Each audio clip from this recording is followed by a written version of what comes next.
ఊరంతా ఆమెను గుర్తుపెట్టుకునేది ఒక్క కారణం వల్లే, ఆమె చేసే చికెన్ పికిల్.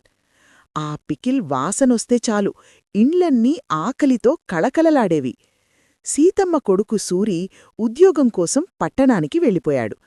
పట్టణ జీవితం ఎంత బిజీగా ఉన్నా అతని మనసులో మాత్రం ఎప్పుడూ అమ్మచేతి చికెన్ పికిల్ జ్ఞాపకమే ఉండేది.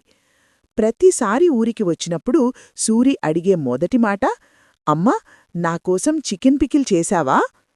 సీతమ్మ చిరునవ్వుతో ఉదయమే లేచి కోడి మాంసాన్ని శుభ్రంగా కడిగి ఎండుమిరపకాయలు, అల్లం, వెల్లుల్లి, ఉప్పు, నూనె ఆల్ సరైన మోతాదులో వేసి ఎంతో ఓపికగా పికిల్ తయారుచేసేది.